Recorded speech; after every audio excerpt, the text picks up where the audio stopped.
প্রিয় শিক্ষার্থীরা, ইংলিশ ভ্যালির পক্ষ থেকে আমি অনায়কান্তি মণ্ডল তোমাদেরকে অনেক অনেক স্নেহ, ভালোবাসা ও শুভেচ্ছা জানাই। আজ আমরা প্রসেস রাইটিং প্র্যাকটিস করব। প্রোডাকশন অফ গোবর গ্যাস, গোবর গ্যাস প্রস্তুতিকরণ নিয়েই আজ আমরা লেখালেখি করব। তো চলো আমরা আমাদের পড়াটাকে স্টার্ট করি। প্রোডাকশন অফ গোবর গ্যাস এরকমভাবে একটা হেডিং দাও, তারপরে লেখাটাকে শুরু করো। গোবর gas production is an eco-friendly way to generate energy. গোবর গ্যাস প্রোডাকশন, গোবর গ্যাস প্রস্তুতিকরণ উৎপাদন, এটা হলো একটা ইকো ফ্রেন্ডলি ওয়ে, এটা একটা পরিবেশ বান্ধব পদ্ধতি। কোন ক্ষেত্রে? To generate energy, energy generate করার ক্ষেত্রে, শক্তি উৎপাদনের ক্ষেত্রে গোবর গ্যাস প্রোডাকশন হলো একটি ইকো ফ্রেন্ডলি ওয়ে। গোবর গ্যাস ইজ ইউজড, গোবর গ্যাস ব্যবহৃত হয় ফর লাইটিং ল্যাম্পস, বাতি জ্বালানোর জন্য, অ্যান্ড অ্যাজ কুকিং ফুয়েল, এবং রান্নার জ্বালানি হিসেবে, কুকিং ফুয়েল হিসেবে, জ্বালানি হিসেবে এটা ব্যবহৃত হয়। ভিলেজার্স ক্যান প্রডিউস, গ্রামবাসীরা এটাকে উৎপাদন করতে পারে।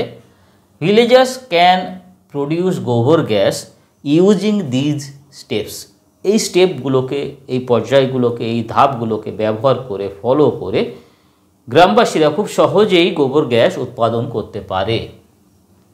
অ্যাট ফার্স্ট, সর্বপ্রথমে, কাউ ডাং অর্থাৎ গোবর, অ্যান্ড ওয়াটার এবং জল, আর মিক্সড, এদেরকে মেশানো হয়, মিশ্রিত করা হয়, ইন দ্য রেশিও অফ 1:1, 1:1 এই অনুপাতে গোবর এবং জলকে মেশানো হয়।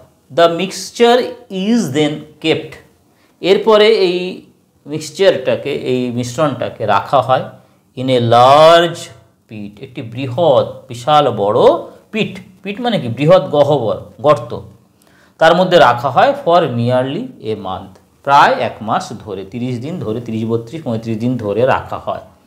As a result of combustion, combustion মানে হলো দহন, দহনের ফলে ইন দ্য মিক্সচার গোবর গ্যাস ইজ প্রডিউসড, এই মিশ্রণের মধ্যে এর ফলে কি হয়? কম্বাসন হয়, মানে দহন হয়, রাসায়নিক ক্রিয়া প্রতিক্রিয়া চলতে থাকে এবং এর ফলে গোবর গ্যাস উৎপাদিত হয়, প্রডিউস হয়। দ্য স্লাজ, স্লাজ মানে হচ্ছে পঙ্ক, পাঁক, হুইচ ইজ লেফট, যেটা পড়ে থাকে, as by product, by product মানে কি? উৎপাদিত বর্জিত বস্তু, বর্জ্য পদার্থ হিসাবে যেটা থেকে থাকে, ইজ ইউজড, সেটাকে ব্যবহার করা হয়, অ্যাজ ফার্টিলাইজার, সার হিসাবে ব্যবহার করা হয়। কোথায়? ইন এগ্রিকালচার, কৃষি কাজে।